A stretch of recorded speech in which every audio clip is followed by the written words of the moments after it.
Yes, people, welcome back to the Magpie Channel TV. And we haven't hit January yet, and the rumours are coming in thick and fast. Yes, we're going to get into a couple more in just a minute, but the main one of this video is a massive one, and that is Enzo Fernandez. Now, apparently, Newcastle are going to trigger his release clause, which has been rumoured to be around 125 million euros, equating to around 105, 110 million British pounds. Now, the highly sought after Enzo Fernandez, the 21-year-old Argentinian international, he's only actually been capped by Argentina for 10 times, but he was a star in that World Cup win in Qatar. The world champions, he was pivotal to them in that midfield role. He picked up the Young Player of the Tournament award ahead of the likes of Jude Bellingham, Tchouaméni and Julian Alvarez. He was absolutely phenomenal, and that is why everybody has got their eyes on him. Now, it was everywhere yesterday. You know, this one I've been really reading on is from the Daily Mail, but various outlets, one from over in Portugal as well, is what we're going to focus on, from Labola. They're saying that Benfica are fearful of Newcastle United Saudi-backed owners investing £100 million to break the transfer release clause to allow Fernandez to leave. Now, there's been reports that a Premier League club had a bid of £88 million turned down for Fernandez in the last few days. Benfica are holding out for that release clause. Now, they're saying they're fearful. I wouldn't be fearful. Fearful of receiving that much money is mad, but they are fearful of obviously losing him. They'll be lucky that they put that release clause in there. Imagine if they didn't. Because you've got to think, he's only signed for Benfica last summer. He was at River Plate in Argentina only until last summer, so he's had an amazing breakthrough year. Is that part of the risk as well? No, you see a lot of players have a good World Cup, have a big money transfer and fall off. You see a lot of players have one good season, even one good season in the Premier League. The likes of Michu come to mind. You know what I mean? The Swansea striker. And loads of players, people are capable of having a great 6 months, a great 12 months, and then falling off. Don't think that's going to be the case with Fernandez, but I think a lot of people have been scouting him for a while, even from his Argentinian playing days over there in his native country. Liverpool, massively interested, but obviously we know that Jude Bellingham is their number one target, but they are apparently sniffing around Enzo Fernandez as well. They need to freshen up their entire midfield, so wouldn't rule them out signing him as well if they've got the money. They're already spending on Cody Gakpo, a player that was also linked to Newcastle United. He's going to Liverpool for around 35 to 45 million.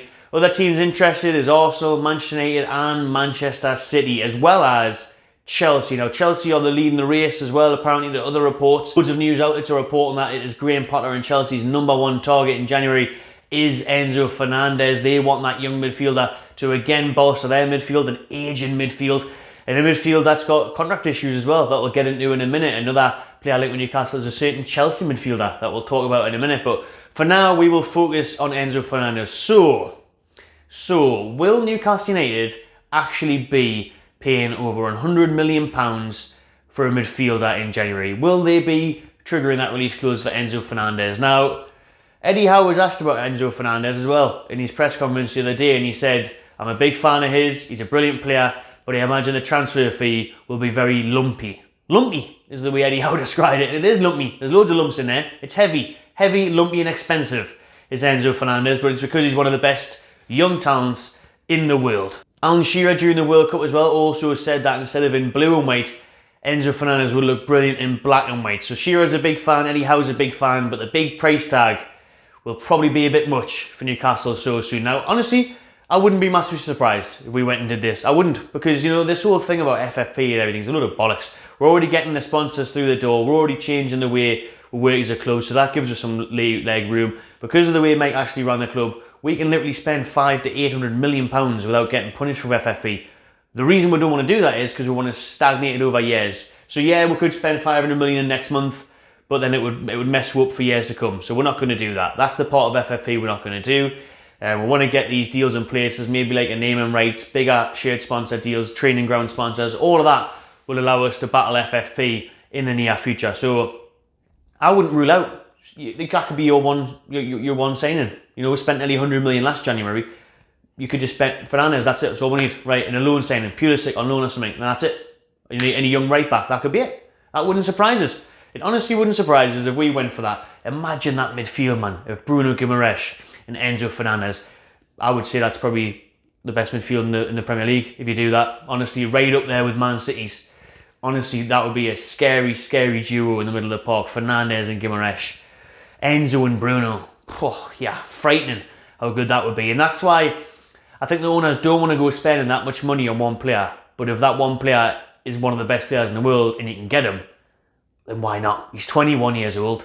He's 21 years old. His value is going to rise massively in the years to come. He's going to be one of the biggest players in the world, one of the best players in the world. So if you can get him in, it would be huge. It would be statement.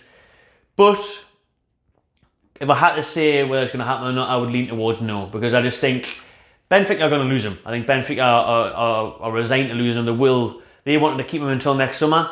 I think he's going in January, and I think he'll probably go to Chelsea, because Chelsea, Todd Bowley, he's loving splashing the cash. When's FFP for Chelsea? Do you know what I mean? Hasn't been there for years. So they'll splash the cash. I think Fernandez will probably go to Chelsea, unfortunately, but who knows? Let me know in the comments below what you think of Enzo Fernandez and a massive transfer fee linked to Newcastle United.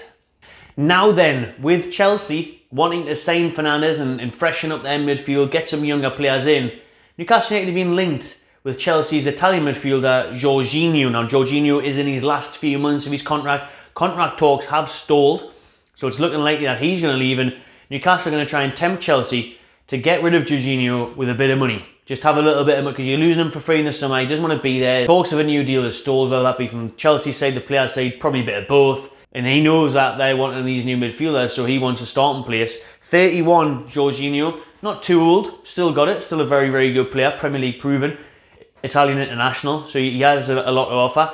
That is the type of player that Eddie Howe wants, so that's why I'm saying maybe Newcastle would go for a big move for Fernandez, because they see that as the most important role long term. They want that number 6 in that midfield to help allow Bruno get further forward and stuff, and Jorginho would be that type of player. He could sit there deep and just dictate play a little bit, allow give him a rest to get into the box more, score more goals. Jorginho, on a small fee or whatever it may be, with his contract running out at Chelsea, I'd be in favour of that. I'd take Jorginho. I think he's less of the dog nonce run-ups though. We don't want any of them run-ups for his penalty, a little hop, skip and jump. Got Chris Wood anyways. Chris Wood doesn't miss. But you know, apart from the penalties, very good midfielder. Technical midfielder, strong midfielder, battling midfielder. You know, very smart on the ball and without the ball. So yeah, definitely take Jorginho. He'd definitely improve our midfield. And it could be a cheap option there if you're talking about FFP and you want to plan further forward and keep money for next summer and whatnot. And Jorginho would slot right in and be a very decent signing. I'd definitely take that. Other midfielders Newcastle United are linked with this January is Youri Tielemans of Leicester, who obviously was on the wrong end of a result for his current side against Newcastle the other day. Tielemans linked with Newcastle, massively linked with Arsenal. His contract also runs out in the summer, so will Leicester finally cash it? They should have cashed in for him last summer. Daft trying to keep a hold of him. What was the point? But Tielemans also is on the rumour mill that he wants to see his contract out. So in the summer, he can demand big money. So he can demand more wages, a big sign-on fee. So we'll wait and see if you know, Leicester accept an offer from a club. I think there will be one in January. If it's not Newcastle, Arsenal or Spurs, then will Leicester accept it? Will Tielemans be willing to talk? Maybe. Again, big fan of Tielemans, fantastic player, would love him, Premier League proven, comes right into the team, no doubt. Take him, good signing that would be. Also, another interesting one is 21-year-old Nice midfielder Thuram. Now, it's not Marcus Thuram from Borussia Mönchengladbach, but the winger, but it is actually his brother. His brother Kefran Thuram, who also is a centre midfielder. I honestly don't know much about him. I've never seen him play in my life, so I'm not going to pretend that I know much about him. But if he's one of the Thurams, he's probably got a bit of talent behind him. If the link's strong up about this, then obviously I'll do another video on him, do a bit of research on him, but this video was focusing on Enzo Fernandez. Thuram, don't know much about him, but apart from the little things I said about him, yeah, you know, highly rated, young, international, on the verge of breaking into the French team and stuff like that, so he must be decent. Apparently doing bits for Nice there over in Ligue 1, so yeah, we'll wait and see on that one. Like I say, if there's more links to him, and I'll probably do another video on him throughout January, because remember, every day in January, the transfer daily videos are back. Transfer talk every single day in January with your transfer rumours. So stay tuned for that one. But that'll wrap up this video on Enzo Fernandez and the links to the likes of Tielemans and Jorginho. Let me know in the comments below, who are you choosing out of those midfielders? Who do you want to see Newcastle sign with today's links? What do you think of the big money move for Enzo Fernandez? Would you put all that money up for him, considering how great he is, how much potential he has? Or would you rather spend that on another couple of players to help the rest of the team? Let us know. Subscribe to my channel TV, and I'll see you on the next one.